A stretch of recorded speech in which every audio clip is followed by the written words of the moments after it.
काचेच्या त्या भव्य इमारतीच्या 50व्या मजल्यावर वसलेले ते ऑफिस दिसायला जितके आलिशान होते, तितकीच तिथे कमालीची शांतता पसरली होती. ही शांतता एखाद्या वादळापूर्वीच्या शांततेसारखी होती. समीरसाठी ही केवळ एका नोकरीची मुलाखत नव्हती, तर त्याच्या आयुष्यातील 22 वर्षांच्या संघर्षाचा अंतिम निकाल होता.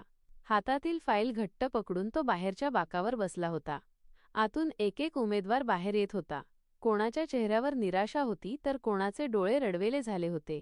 त्या कंपनीचे डायरेक्टर मिस्टर डी सोझा आपल्या शिस्तीसाठी आणि माणसाच्या आरपार पाहणाऱ्या नजरेसाठी संपूर्ण कॉर्पोरेट जगात ओळखले जात होते. जेव्हा समीरचे नाव पुकारले गेले तेव्हा त्याचे हृदय जोरजोरात धडधडू लागले. त्याने आत पाऊल ठेवले. समोर एका विशाल टेबलच्या मागे मिस्टर डी सोझा बसले होते. त्यांचे व्यक्तिमत्व इतके प्रभावी होते की समीरला क्षणभर तिथे उभे राहणेही कठीण झाले. समीर, इंजिनिअरिंगमध्ये गोल्ड मेडल, MBAमध्ये टॉप. तुझं करिअर कागदावर तरी खूप चमकदार दिसतंय, डी सोझा यांनी फाईल बंद करत विचारले. पण मला एक सांग, तुला आजपर्यंत कधी स्कॉलरशिप मिळाली आहे का? समीरने नम्रपणे मान नकारार्थी हलवली. नाही सर, माझ्या वडिलांनी प्रत्येक रुपया स्वतः कमावून माझी फी भरली आहे. तुझे वडील काय काम करतात? डी सोझांनी चष्मा काढून समीरच्या डोळ्यांत पाहिले. समीरचा आवाज किंचित भरून आला, पण तो शांतपणे म्हणाला, माझे वडील लोकांचे मळलेले कपडे धुतात सर. ते धोबी आहेत. खोलीत पुन्हा शांतता पसरली. डी सोझा उठले आणि समीरच्या समोर येऊन उभे राहिले. तुझे हात दाखव. समीरने गोंधळून आपले हात पुढे केले. ते हात एखाद्या नवजात बालकासारखे कोमल आणि मऊ होते, ज्या हातांनी कधीच माती किंवा कष्टाचा स्पर्श अनुभवला नव्हता. तू कधी वडिलांना कामात मदत केलीस, निदान कपडे वाळत टाकायला तरी? नाही सर, समीर म्हणाला. वडील नेहमी म्हणायचे, माझ्या नशिबी जे कष्ट आले ते तुला भोगावे लागू नयेत. तू फक्त तुझी स्वप्न बघ, मी तुझ्या पाठीशी आहे. डायरेक्टरने एक दीर्घ श्वास घेतला आणि म्हणाले, समीर, तुझी ही नोकरी जवळपास पक्की आहे. पण माझी एक अट आहे.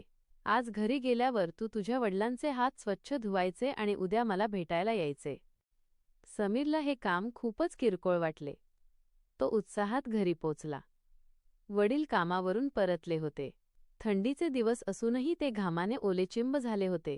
समीरने बादलीत कोमट पाणी घेतले आणि वडिलांना म्हणाला, बाबा, इकडे या, आज मी तुमचे हात धुवून देणार आहे. वडिलांना धक्काच बसला. अरे, काय करतोयस तू? मी दिवसभर घाणेरडे कपडे धुतलेत, तुझे हात खराब होतील. पण मुलाच्या आग्रहाखातर त्यांनी आपले हात समीरच्या पुढे केले. समीरने जसे वडिलांचे हात आपल्या हातात घेतले तसे त्याच्या काळजाचा ठोका चुकला.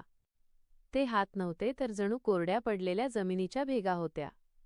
वडिलांचे तळहात दगडासारखे कडक झाले होते. वर्षानुवर्षे कपडे धुण्याच्या सोड्यामुळे त्यांच्या त्वचेचा वरचा थर पूर्णपणे निघून गेला होता.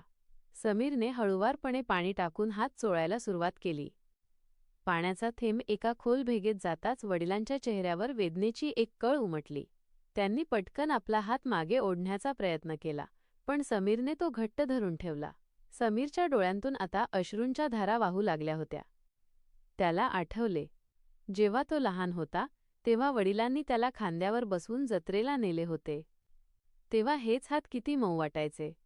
त्याला आठवले, जेव्हा कॉलेजची फी भरण्यासाठी पैसे कमी पडले होते तेव्हा याच हातांनी सलग 2 रात्री जागून लोकांचे शेकडो कपडे धुतले होते. समीरने पाहिले की वडिलांच्या नखांच्या कडा कापल्या गेल्या होत्या आणि तिथून रक्त साकळले होते. ज्या हातांनी जगाचा मळ काढला ते हात आज स्वतःच्या वेदनेने विव्हळत होते. समीरला स्वतःचीच लाज वाटू लागली. तो आजपर्यंत ज्या सुखात जगला, ज्या मऊ गादीवर झोपला, ज्या चांगल्या कपड्यांत फिरला, ते सर्व या फाटलेल्या हातांच्या जोरावर होते. त्या रात्री समीरने वडिलांना लवकर झोपायला लावले. तो घरामागील घाटावर गेला. तिथे कपड्यांचा डोंगर पडलेला होता. समीरने एक एक कपडा पाण्यात भिजवला, त्यावर साबण लावला आणि तो आपटायला सुरुवात केली. 5व्या कपड्यानंतर समीरच्या कोमल हातांना जळजळ होऊ लागली. त्याच्या तळहातांची आग होत होती. फक्त एका तासाच्या कामात समीरची ही अवस्था झाली होती, तर त्याचे वडील गेली 30 वर्षे हे दररोज करत होते. दुसऱ्या दिवशी समीर पुन्हा कंपनीत पोहोचला. त्याचे डोळे सुजले होते, पण त्याच्या वागण्यात एक अभूतपूर्व संयम आणि नम्रता होती. डी सोझा यांनी त्याला विचारले, काय समीर, कालचा अनुभव कसा होता? वडिलांचे हात धुतले का?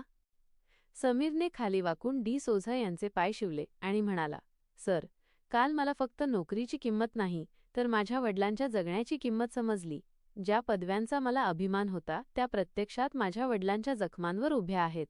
कालपर्यंत मला फक्त यश मिळवायचं होतं, पण आज मला माणूस बनायचं आहे. मला ही नोकरी मिळाली नाही तरी दुःख नाही, पण आता मी माझ्या वडिलांना कधीच एकटं पडू देणार नाही. मिस्टर डी सोझा हसले.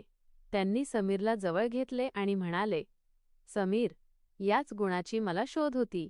मला असा ऑफिसर हवा होता ज्याला हातातील सॅलरीपेक्षा त्यामागील मेहनत जास्त समजते, जो आपल्या जन्मदात्यांच्या कष्टाचा आदर करतो. तोच या संस्थेला आपले कुटुंब मानून काम करू शकतो. अभिनंदन समीर, तू ही परीक्षा फक्त बुद्धीने नाही तर हृदयाने जिंकली आहेस. नोकरी तुझीच आहे. समीरला त्या दिवशी जगातील सर्वात मोठे सुख मिळाले होते. तो घरी परतला आणि त्याने आपल्या पगारपत्रापेक्षा वडिलांच्या हातांना जास्त जपले. संदेश: ज्यांच्यामुळे आपण यशाचे उत्तुंग शिखर गाठतो त्या आईवडिलांच्या कष्टांच्या पायऱ्या विसरू नका. तुमच्या अंगावर असलेले रेशमी कपडे हे त्यांच्या फाटलेल्या संसाराचे प्रतीक असू शकतात. आईवडिलांचे हात जेव्हा थरथरू लागतात, तेव्हा त्यांना तुमच्या यशाच्या आधाराची सर्वात जास्त गरज असते. त्यांच्या जखमांची किंमत पैशात नाही, तर फक्त तुमच्या प्रेमात मोजली जाऊ शकते. एक लाईक आम्हाला अशाच नवनवीन कथा शोधण्यासाठी प्रोत्साहन देतो. जर व्हिडिओमधील कथा आवडली असल्यास लाईक करा, शेअर करा आणि सबस्क्राईब करा. धन्यवाद. पुन्हा भेटूया एका नवीन कथेसह. तोपर्यंत काळजी घ्या.